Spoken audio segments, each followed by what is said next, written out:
hora do quadro que mostra como anda a agropecuária no planeta. No ar, Giro pelo Mundo.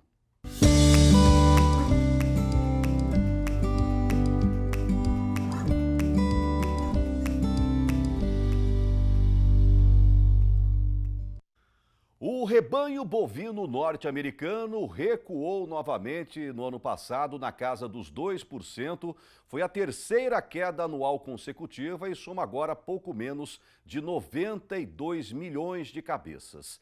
Uma das grandes causas foi a estiagem, que obrigou muitos criadores a abaterem parte das matrizes.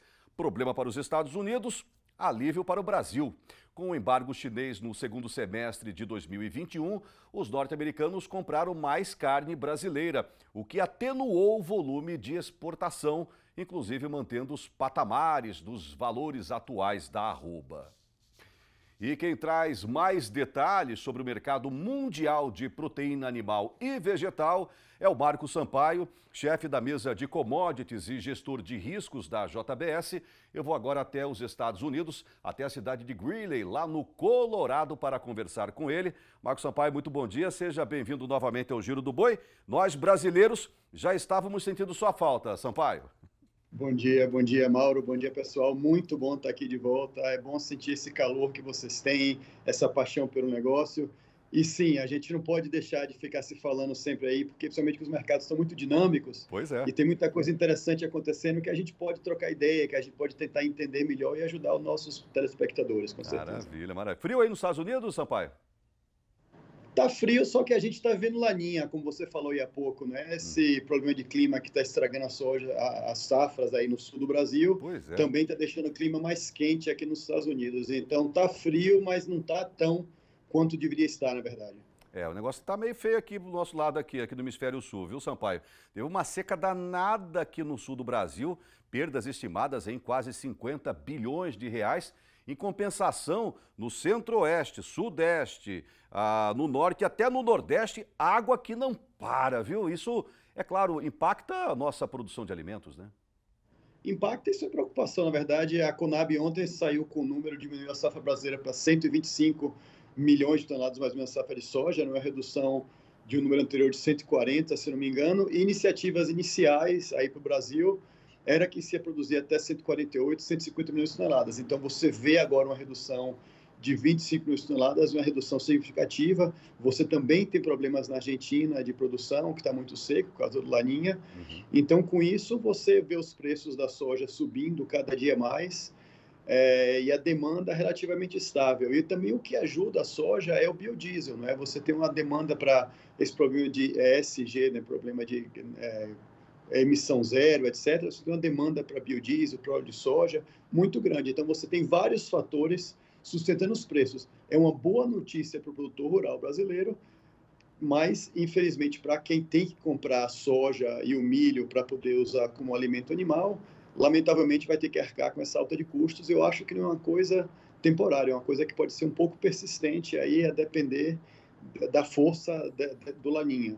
Entendi. Você acabou de tocar num assunto interessante também, Sampaio, que é a questão da sustentabilidade. Ontem mesmo, eu informava aqui no programa Giro do Boi, na abertura da nossa prestação diária de serviço, que o estado de Mato Grosso agora está beirando as 33 milhões de cabeças, um aumento de mais de 1,5 milhão de cabeças somente no ano passado.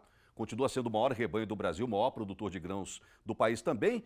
E o IMAC informou essa semana, notícia quentinha, Marco Sampaio, olha que coisa boa, reforçando até o compromisso da cadeia produtiva da carne bovina brasileira com o planeta, e que reduziu em mais de 10% em uma década a emissão de gás metano pelo boi mato-grossense. E uma das grandes causas foi o quê? A integração lavoura-pecuária-floresta e redução na idade de abate. Só notícia boa saindo aqui do Brasil, Sampaio. Pois é o que a gente estava falando antes também, né? Sobre qual é o tamanho do rebanho brasileiro. São tantos números diferentes, tantas discrepâncias, mas uma coisa é certa, a produtividade do pecuarista brasileiro está aumentando, continua sendo um fator super importante. Como aqui nos Estados Unidos tem menos de 100 milhões de cabeças, só que a produtividade é muito mais alta, você mata o boi mais gordo, o boi com menos tempo. Então, no Brasil, a tendência é essa também. E agora, como você falou sobre os problemas aí ambientais, provavelmente vão existir novas técnicas de manejo, tanto no confinamento quanto de pasto, que você vai permitir que tenha menos emissão de gases, você tenha se adeque aos protocolos aí mundiais ambientais, né? Então, acho que isso tudo ajuda o produtor brasileiro a ser mais focado na produtividade, na tecnologia, e todo mundo ganha com isso no final. Sampaio, a gente está chegando agora no segundo ano de pandemia, esse problema global que a gente anda enfrentando aí, ó, ceifou inúmeras vidas, enfim, um problema de ordem econômica absurdo, inflação nos Estados Unidos, inflação no Brasil, inflação em tudo quanto é lugar, falta de containers, enfim, problema de alta no combustível, ó, complicado. Que desenho que você faz desses 2 anos e que ponto de atenção você gostaria de chamar aqui para os nossos milhões de telespectadores, produtores rurais que estão nos assistindo? Essa é uma pergunta muito interessante e a gente tem que tentar responder, não olhando muito para o macro, assim como o Banco Central. Mas o problema é que o mundo, nesses últimos 2 anos, as economias praticamente pararam nela no comecinho da pandemia e depois houve muito estímulo, muito dinheiro barato. E com isso você tem uma situação de inflação que foi agravada pelo problema do supply chain. Você não tem gente suficiente nas fábricas para poder rodar as fábricas, então os preços aumentam. E, infelizmente, eu acho que esses problemas no supply chain, eles não vão ser resolvidos em curto prazo.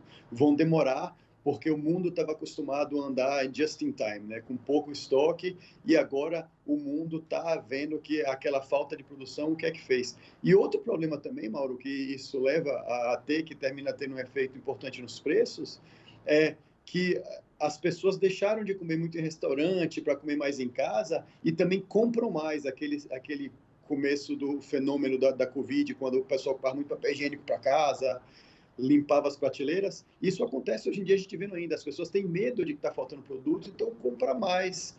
Agora termina também comprando mais carne, termina comprando mais alimentos, o que para a nossa indústria como um todo é beneficial. Mas é isso, a inflação é um problema. Ontem saiu a inflação dos Estados Unidos aqui, continuou por volta de 7% ao ano, 2 dígitos no Brasil. Então, isso tira o poder de compra do consumidor, que é a única coisa, talvez, que nos deixa um pouco preocupado com relação à natureza bullish da carne bovina no mundo, na minha opinião. Porque você tem uma tendência de alta de preço, na minha opinião, que está aí, a gente tem que enxergar, mas esses aumentos de custos também, como é que vai fazer isso para poder que o consumidor continue comprando nesses mesmos níveis que está comprando agora? Tá aí para a questão do produtor, como é que ele deveria enxergar essa questão dessas inflações, sobre esses aspectos que você acabou de citar para a gente. Eu acho que, assim, aqui nos Estados Unidos vai haver aumento de juros, a questão é se vai aumentar 0,5% agora em março, ou se vai aumentar somente 0,25%. É, a inflação vai continuar existindo. Para o produtor, o problema, como eu falei de novo, da parte da matéria-prima é muito importante, porque ele vai ter que estar pagando mais para poder alimentar o boi dele. Mas, por outro lado, você vai ter um aumento no preço do boi, natural, na carne. É o trade da inflação, que muitos fundos adoram. Então, eles vão comprar o possível petróleo aí quase a $100, e pessoal, alguns bancos dizendo que vai para 150. Então, esse trade da inflação vai continuar existindo. Então, vão continuar a comprar as commodities por causa disso. Por um lado, para o produtor é bom, mas, por outro lado, o cara que tem que dar o milho, que tem que dar o farelo de soja, é complicado. Eu acho que o problema da inflação é persistente e não vai ser resolvido no curto prazo. Vai ter que haver um aumento de juros significativo e vai ter que meio que arrochar a economia, principalmente aqui nos Estados Unidos. No Brasil, é outra moeda delicada. Quanto você pode apertar muito aí a taxa de juros sem sufocar de vez a economia, né? Então, é muito complicado. Eu não queria ser Roberto Campos Neto hoje. Mais do que nunca, Sampaio, agora aquelas duas palavras mágicas, gestão e planejamento, é o que devem prevalecer na mente do produtor, né? Isso, exatamente. E a gente tem que entender que a demanda está aí, tá? Então, quando você olha para os Estados Unidos no ano passado, exportou quase 20% a mais do que o ano anterior, sendo que a China tomou quase 350% a mais de carne bovina. Então, quer dizer, a demanda está aí. Se essa demanda, principalmente dos chineses, continuar existindo, continuar respondendo de maneira favorável, vai ser muito boa. Então, cabe ao produtor controlar o que pode controlar. O produtor pode controlar o custo? Pode até um certo ponto, mas o custo é meio que mercado, né? Mas o que o É. produtor pode fazer? Pode ser o melhor produtor possível, gerar mais arrobas por hectare, entendeu? Em menos tempo, ter os menores custos. De novo, controlar tudo que você pode controlar para que você possa navegar bem com esse mercado e ter uma rentabilidade que seja sempre boa, apesar dos custos altos de todos os lados acontecendo. Entendi. Você sabe que eu fiquei muito feliz agora, de um tempo para cá, né, essas notícias do aumento das exportações de carne brasileira aí para vocês, para os Estados Unidos. Você acha que isso é reflexo, ô Sampaio, daquele acordo assinado em 2000 e que entrou em vigor agora, a partir desse mês de fevereiro, que foi o protocolo de garantia de transparência comercial entre Estados Unidos e Brasil, estabelecendo regras e agilizando processos, né, de comércio entre as duas maiores economias da América. O que você teria a nos dizer sobre isso? Toda vez que você desburocratiza um processo, que você agiliza um processo, fica muito mais fácil para poder que os bens fluam, né? Porque você tem exportação e importação. Nesse caso, a demanda e o preço da carne dos Estados Unidos fazem com que o bife importado do Brasil seja competitivo. Então, quando o câmbio ajuda e quando tudo está alinhado, eu acho que a gente deve ver muito mais volume vir para os Estados Unidos. E lembre-se de uma coisa, se você for olhar a spread do preço de boi americano, australiano e brasileiro hoje, o australiano continua um prêmio enorme, mas o brasileiro está fechando o gap contra o boi americano. Significa o quê? Significa que, apesar de tudo, o boi brasileiro está subindo em níveis internacionais, mas ainda existe uma janela que nos permite importar muito mais carne aqui do Brasil do que antes. Entendi, perfeitamente. Bom, agora vamos lá. A pergunta que não quer calar a atenção agropecuarista brasileiro que está nos acompanhando, Marcos Sampaio falando ao vivo conosco, direto do estado do Colorado, norte dos Estados Unidos, direto da cidade de Greeley, que é a sede norte-americana da JBS no país. O que esperar, meu amigo Sampaio, do mercado mundial de proteína animal e vegetal nesse ano que só está começando esse 2022? Eu acho que, em termos de preços, a gente pode ver uma rota ascendente continuar na carne e no boi. Eu não vejo por que isso não acontecer. Obviamente que o preço da arroba em reais ele vai depender também de fatores como câmbio e outros fatores, mas eu acho que a demanda mundial para a carne ela está aí, e a gente não tem como negar. Por exemplo, ano passado a Coreia do Sul importou quase 20% a mais de carne americana, apesar de todas as restrições de movimentação lá por causa da Covid. Então imagine quando aquela economia estiver totalmente aberta. Você entendeu? Então a gente fala muito sobre a China, mas a gente tem que pensar nesses países também, Japão, Coreia do Sul. Quando você voltar a ter o fluxo mundial, eu acho que a demanda para proteína está aí, a demanda vai ser crescente e a gente tem que entender que a gente tem que estar pronto para poder suprir essa demanda. Então, para o produtor, de novo, seja consciente do que você pode manejar em termos de tecnologia, em termos de produtividade, porque a demanda vai estar aí. Obviamente que nada sobe de maneira contínua, nem cai de maneira contínua. Tem ciclos, mas com certeza a volatilidade nos mercados vai continuar e muitas oportunidades virão aí para os produtores e para os traders também, né? É verdade. Eu me lembro da última vez que a gente bateu um papo aqui, Marcos Sampaio, no quadro Giro pelo Mundo, a gente falava justamente sobre essa questão de... tem um ditado antigo que fala assim, nunca coloque os ovos numa única cesta, lembra? Se a cesta cair, quebra tudo. Então eu sou a favor da pulverização das nossas commodities, do nosso frango, do nosso porco, do nosso boi, do nosso café, do nosso açúcar, né? E a gente precisa pulverizar cada vez mais e estamos num caminho, sabe, ascendente. Por exemplo, ano passado, vários estados do Brasil deixaram de vacinar contra a aftosa, Rondônia, Acre, Paraná, Rio Grande do Sul, parte ali do estado de Mato Grosso, região noroeste e também o sul da Amazônia, e com isso abriram novos mercados, possibilidades, né, de novos mercados de países que compram a carne bovina brasileira de lugares que não vacinam contra a aftosa, é o caso do Japão, etc. Aos poucos a gente está caminhando. Saiba você, Marcos Sampaio, que nós estamos fazendo o nosso papel de produtor rural, é sempre nos espelhando no trabalho que vocês desenvolvem nos Estados Unidos e essa parceria comercial, esse intercâmbio político e comercial, eu tenho que permanecer e se fortalecer a cada dia mais, concorda?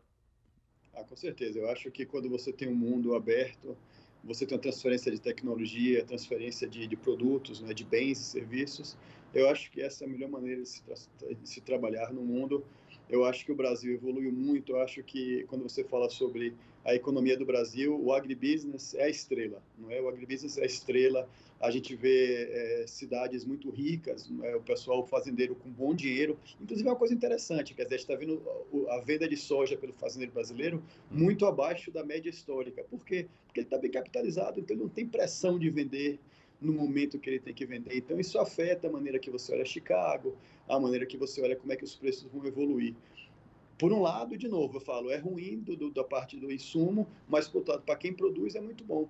E isso mostra apenas a força do agro brasileiro. Eu acho que a gente, uma evolução fantástica, isso que vai continuar carregando o país pelos próximos anos. Maravilha, sempre otimista. Meu amigo Marcos Sampaio, chefe da mesa de commodities e gestor de riscos da JBS, falando ao vivo direto de Greeley, no Colorado, lá nos Estados Unidos. Muito obrigado por esse bate-papo, esses esclarecimentos ao agropecuarista brasileiro. Parece que mês que vem você vai dar um pulinho aqui no Brasil, visitar a sua terra natal. Se passar por aqui, não esqueça de visitar a gente aqui no Canal Rural. Tá bom, Sampaio? Com certeza. Obrigado, pessoal. Até mais, hein? Obrigado, Mauro. Grande abraço.